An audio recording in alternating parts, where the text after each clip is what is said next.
বিসমিল্লাহির রহমানির রহিম। প্রিয় দর্শক শ্রোতা, বেশ কয়েকদিন পর আজ একটি ভিডিও করছি।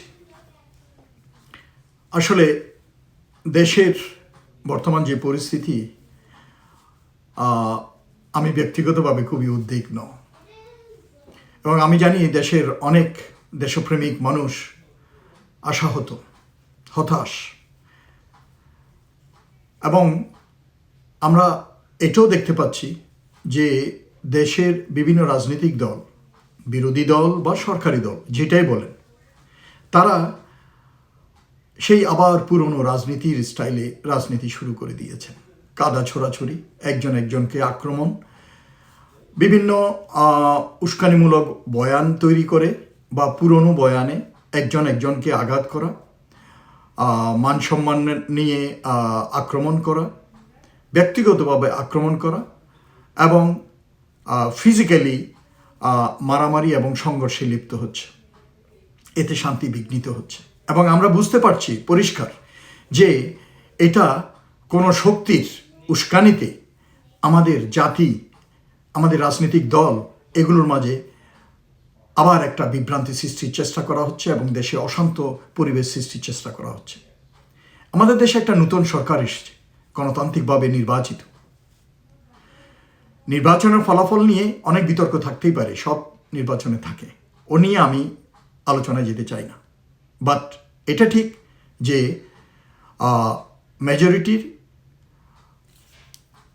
জনগণ বাংলাদেশের ভোটে জয়লাভ করে বিএনপি সরকার গঠন করেছে।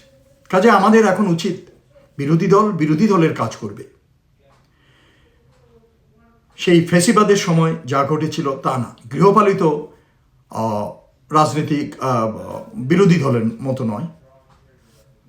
অ্যাজ পার বুক যেভাবে করার কথা, সংবিধানসম্মতভাবে, সুন্দরভাবে সরকারের সমালোচনা করবে যেখানে দরকার, যেখানে সহযোগিতা করা দরকার সহযোগিতা করবে এবং একসাথে কাঁধে কাঁধ মিলিয়ে যুগবদ্ধভাবে সামনের দিকে এগিয়ে যাবে একটা নতুন বাংলাদেশ বিনির্মাণের জন্য।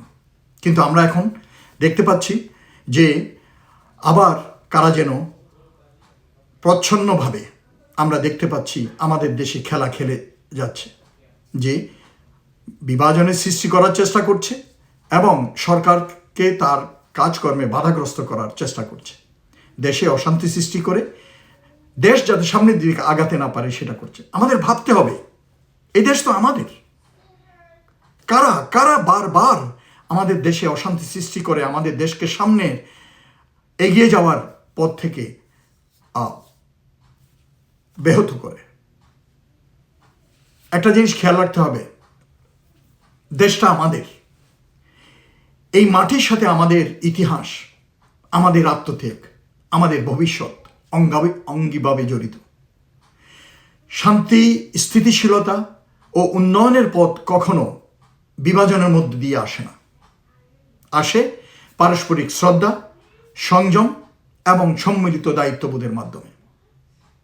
আমরা কি সত্যিই এতটা বিভক্ত যে একসাথে এগিয়ে চলার শক্তিটুকু আমরা হারিয়ে ফেলব? নাকি আমরা ভুলে যাচ্ছি যে আমাদের ঐক্যই আমাদের সবচেয়ে বড় শক্তি? বারবার দেশে অশান্তি, বিভ্রান্তি ও বিভাজন সৃষ্টি হয়, কখনো মতভেদকে উস্কে দিয়ে, কখনো আবেগকে কাজে লাগিয়ে, কখনো ভুল তথ্য ছড়িয়ে। প্রশ্ন হলো, কারা এতে লাভবান হয়? নিশ্চয় আমরা না, আমি নয়, আপনি নয়, দেশের সাধারণ জনগণ নয়। যারা চায় বাংলাদেশ দুর্বল হোক, যারা চায় আমাদের সামাজিক বন্ধন ভেঙে পড়ুক, যারা চায় আমাদের অগ্রযাত্রা থমকে যাক, তাদের হাতে এই বিভেদের আগুন জ্বলে ওঠে। তাই আমাদের সচেতন হতে হবে, কারণ প্রতিটি গুজব, প্রতিটি উস্কানি, প্রতিটি বিভাজনমূলক বয়ান শেষ পর্যন্ত আমাদেরই ক্ষতি করে। গণতন্ত্র মানেই মতের ভিন্নতা থাকবে, এটাই স্বাভাবিক, এটাই সুস্থ রাজনীতির পরিচয়। কিন্তু মতভেদ যেন বিদ্বেষে না রূপ নেয়, ভিন্ন মত যেন শত্রুতায় না গড়ায়। উস্কানি নয়, আঘাত নয়, সংঘাত নয়, সংঘর্ষ নয়, এই পথ কখনোই সমাধান দেয় না। আমাদের প্রয়োজন সংলাপ, সহনশীলতা এবং যুক্তির আলোকে এগিয়ে যাওয়া। ক্ষমতার লড়াই নয়, দেশ গড়ার প্রতিযোগিতা হোক আমাদের অঙ্গীকার। এই সময় সবচেয়ে বেশি প্রয়োজন ধৈর্য ও সতর্কতা। আজকের বিশ্বে তথ্যই শক্তি, আবার তথ্যই বিভ্রান্তির অস্ত্র। বিদেশি প্রপাগান্ডা, অপতথ্য ও মনস্তাত্ত্বিক প্রভাব বিস্তারের মাধ্যমে একটি জাতিকে দুর্বল করে দেওয়া যায়। এটা নতুন কিছু নয়। তাই আমাদের দায়িত্ব হলো যাচাই ছাড়া কিছু বিশ্বাস না করা, আবেগের বশে কোনো সিদ্ধান্ত না নেওয়া এবং দেশের স্বার্থের বিরুদ্ধে কোনো শক্তির হাতিয়ার না হওয়া। আমাদের সার্বভৌমত্ব, আমাদের স্বাধীনতা, এগুলো অর্জিত হয়েছে অসংখ্য ত্যাগের বিনিময়ে। এগুলোকে হালকাভাবে নেওয়ার সুযোগ নেই। আমরা যদি নিজেরাই নিজেদের মধ্যে অবিশ্বাস সৃষ্টি করি, নিজেদের শক্তিকে খণ্ড বিখণ্ড করি, তাহলে বাইরের শক্তির আর কিছুই করার প্রয়োজন হয় না। তাই সময় এসেছে আবার নিজেদের দিকে তাকানোর। আমরা কি চাই? বিভক্ত একটি দুর্বল দেশ, নাকি ঐক্যবদ্ধ একটি শক্তিশালী নূতন বাংলাদেশ? আসুন আমরা শান্ত থাকি, সচেতন থাকি, একে অপরকে সম্মান করি, দেশের শত্রুদের কাছে নিজেদের বিক্রি না করে বরং দেশের উন্নয়ন ও মর্যাদাকে সর্বোচ্চ অগ্রাধিকার দেই। আমার দেশ, আমার প্রাণ, এই বিশ্বাস হৃদয়ে ধারণ করে আমরা এগিয়ে চলি।